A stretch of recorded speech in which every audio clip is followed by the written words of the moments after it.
আজকে আপনাদের মাঝে দুরূদ শরীফের কথা বলবো। দিনদার ভাই ও বোনেরা, দুরূদ শরীফ পাঠ করে মাত্র আপনি 7 বার দুরূদ শরীফ পড়বেন। 7 বার দুরূদ শরীফ পড়া আপনি অবশ্যই 7টা দিন লবণের মধ্যে এই দুরূদ শরীফটা পড়ে ফু দিবেন এবং এই লবণটা খাওয়াইবেন পরিবারের সকলকে।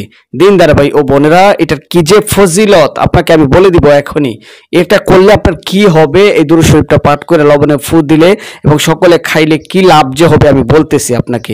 দিনদার ভাই ও বোনেরা, আগে দুরূদ শরীফটার একটু ফজিলত আমরা শুনি।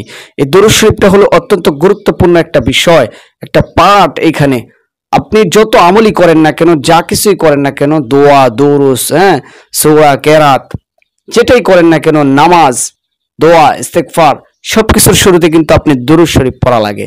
আপনি দেখবেন আলেম ওলামাগণ যখন দোয়া করে এর আগে দুরূদ শরীফ পড়ে, নামাজে বৈঠকে দুরূদ শরীফ পড়ে, হাঁটতে ফিরতে চলতে ফিরতে মানুষ দুরূদ শরীফ পাঠ করে। এই দুরূদ শরীফটা অত্যন্ত ফজিলতময় একটি বাণী। এই দুরূদ শরীফ পড়ে আল্লাহ রসুলের উপরে দোয়া করা হয়। আর আল্লাহ পাক রব্বুল আলামিন বলছেন যে আল্লাহ রসুলের প্রতি দুরূদ পাঠায়, দোয়া করে, আল্লাহ তাআলা তার 10টা গুনাহ মাফ করে দেন, 10টা নেকি দিয়ে দেন এবং আখিরাতের 10টা দরজা বুলন্দ করে দেন। আল্লাহ পাক রব্বুল আলামিন 10টি গোলাম আজাদ করার সওয়াব দান করে। আল্লাহ পাক রব্বুল আলামিন এরকম ভাবে এই আপনি দুরূদ শরীফ পাঠ করার কারণে আপনার পিছন থেকে 10টি গুনাহ মাফ করে দেন এবং গুনার জায়গাটা নেকি দিয়ে ভরপুর করে দেন। দিনী ভাই বোনেরা, অত্যন্ত গুরুত্বপূর্ণ 10টি গোলাম আজাদ করার সওয়াব আল্লাহ তাআলা দান করেন। এই দুরূদ শরীফটা যদি কোনো ব্যক্তি 7 বার পরে লবণের মধ্যে ফু দিয়া 7 দিন খাওয়াইতে পারে, হাতের তালুর মধ্যে নিয়ে হালকা হালকা করে যদি বা ভাতের সঙ্গে যদি এই লবণটা খাইতে পারে, আপনি পরিবারের সকলকে খাওয়ানোর চেষ্টা করবেন, তাইলে আরো বেশি ফজিলত। দেখা গেছে অনেকের পরিবারের মধ্যে অনেক সমস্যা থাকে, জিন্নাতের সমস্যা থাকে, জাদু মন্ত্র কুফরির সমস্যা থাকে। আপনারা কিন্তু এটা লক্ষ্য করতে পারেন যে জাদু করে আপনার সংসারটাকে নিম্ন শ্রেণীর করে রাখছে, ব্যবসা বাণিজ্যটাকে ধ্বংস করে রাখছে, স্বামী স্ত্রীর মধ্যে দ্বন্দ্ব তৈরি করে রাখছে, শ্বশুর শাশুড়ি পরিবারের মধ্যে দ্বন্দ্ব তৈরি করে রাখছে। তো এখন আপনি এই 7 বার দুরূদ শরীফ পড়েন। এটা যে কোনো দুরূদ শরীফ হইতে পারে। আপনি দুরূদ শরীফ নামাজের মধ্যে যেটা পড়েন ওইটা হইতে পারে, বা অন্যত্র দুরূদ শরীফ হইতে পারে, ছোট্ট দুরূদ শরীফ হইতে পারে, সাল্লাল্লাহু আলাইহি ওয়াসাল্লাম হইতে পারে। মাত্র 7 বার পরে 7টা দিন এটা কার্যকর করেন। তারপরে কমেন্টে লিখে যান, হুজুর এই আমলটা করতে চাই, দোয়া করবেন। অবশ্যই আমরা দোয়া করব, আল্লাহ তাআলা আপনার মনের আশা কবুল করুক। আমাদের চ্যানেলটা হলো ইসলামী শরিয়া মোতাবেক বিভিন্ন আমলিয়াত সম্পর্কে তদবির সংক্রান্ত বিষয় নিয়ে আমরা কথা বলে থাকি। আপনারা এই সমস্ত ভিডিওগুলো দেখে আপনারা উপকৃত হবেন, আমরা এই দোয়াই করি।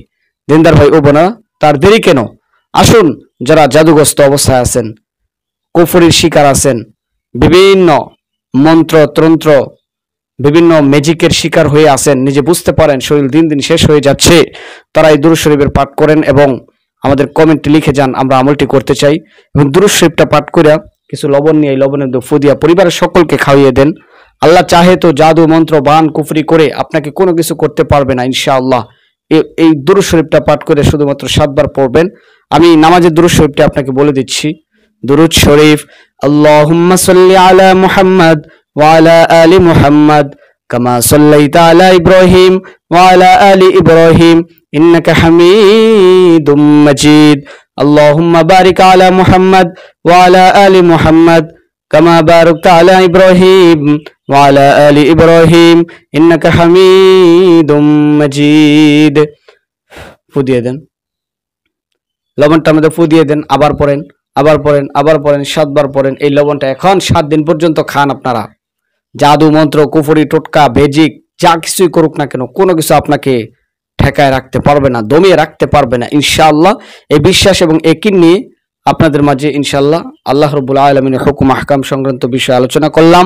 ভালো লাগলে আমাদের সাথেই থাকবেন। নিত্য প্রয়োজনীয় ইসলামী বিধিবিধান সম্পর্কে জানার জন্য কমেন্ট করবেন ইনশাআল্লাহ। আল্লাহ আমাদেরকে সহিহ বুঝ দান করেন, আমিন।